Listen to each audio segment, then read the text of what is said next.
a decision he may soon regret. I've listened to what everyone has said about previous speakers and Jay that I got to introduce, and everybody talks about what they can do. So let me tell you what I've learned from my friend, the next CPAE, about cannot do. Here's something that he cannot do. He cannot be passive about issues that he cares about. He cannot stop talking about the things that truly matter to him. He is the person who has totally convinced me that not all Canadians are passive and polite. He cannot be followed on the platform. If you follow him, if you have the misfortune to be a keynote speaker at one of the speeches that he gives, people will say, if you could just be half as good as him. And after the speech is over, they usually say, you were about half as good as him. He cannot be considered egocentric or self-centered because he founded a Facebook group called Speak and Spoon that has created such goodness in its wake, that has created such relationships and friendships that mean so much to us and are even celebrated here at this event. He cannot be surpassed in his personal relationships as a loving partner, spouse, as an incredible role model and father, as a phenomenal friend. And I am happy to report to you that from this moment on, he cannot say he is not a member of our Hall of Fame. Please welcome my awesome friend, CPAE, Scott Stratten.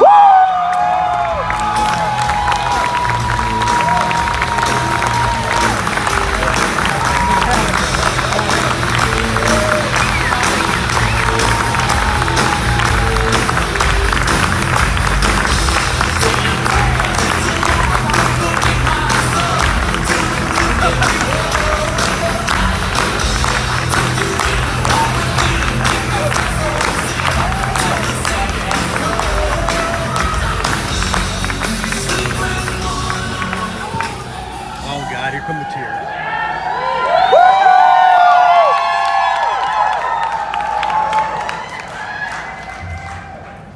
So the first time Metallica was used to a walk-up song.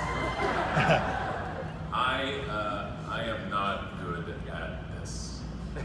Oh, I'm good at this. Like, I can speak. I am not good at receiving gratitude. And Allison has made me better at that, and I'm going to try to hold it together right now.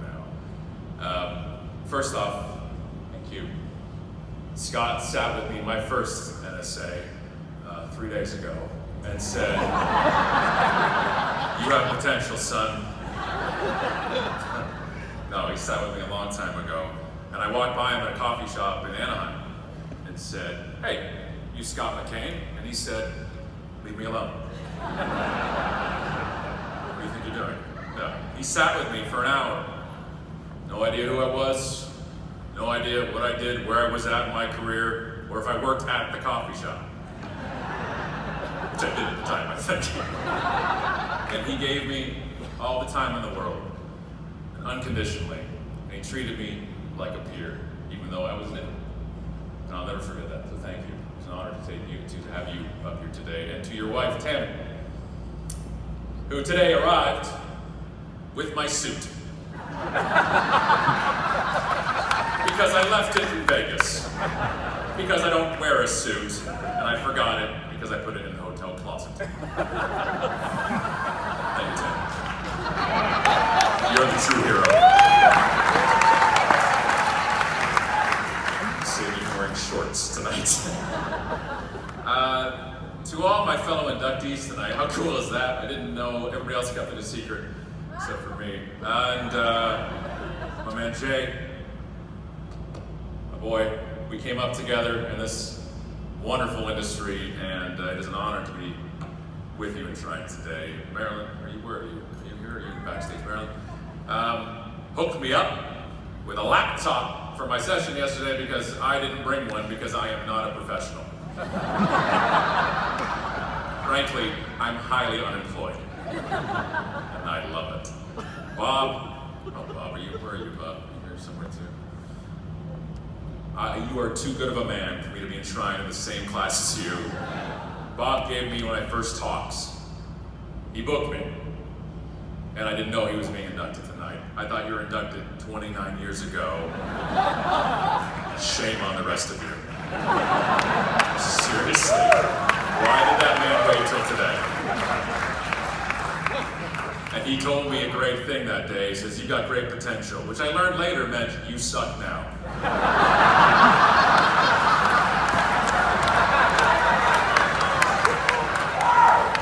You learn things as you get older. With me tonight, my brother is here, who lives in Dallas. Chris, thank you for giving me my tenacity and my perseverance and my strength to handle everything. And thank you for telling me every 3 weeks I should double my feet. My mom is here, Heather. You are my beacon. You are my light. And when there was fog before, with no light around, you were there. And you did the one thing that let me stand here right now, and that is you let me be me. When Chris would get furious as we were young at me doing whatever I was doing, you just said, let Scott be Scott. And this is Scott being Scott. Thank you, Mom.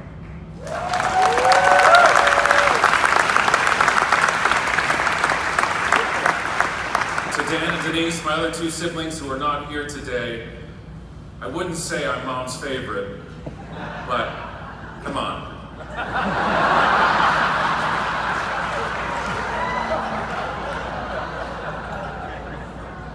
To my fellow Speak and Spillers,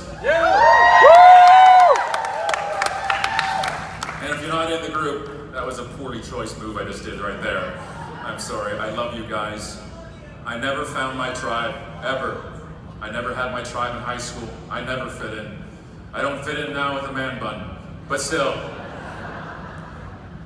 I love you guys. You are my people. You're my people. To this industry that I love, that I care deeply for, you are my everything. This is my world. To Kepler speakers who gets me gigs consistently, constantly, somehow, I don't know how. But thank you for doing that and taking a cut.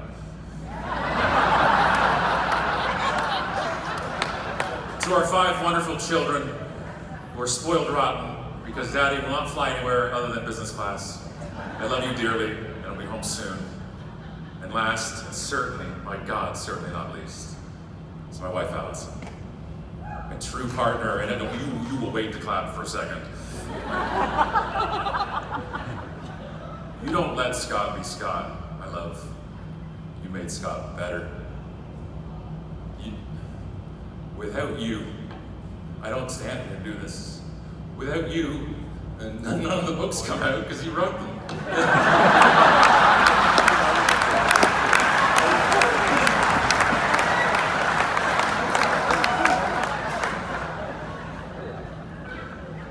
You are my world. You're my girl. And I didn't think it was possible for one human to love a human as much as I love you. You are my biggest fan. You are my bodyguard. You are my protector. And thank God, lucky for me, you're my wife. I can't wait for the next 20, 30, 50, 70, 60 years to be with you. It's all because of you, babe.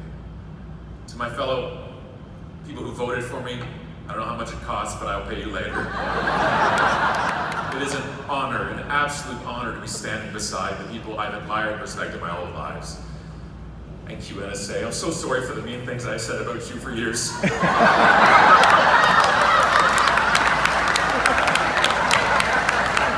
I'll delete the blog post.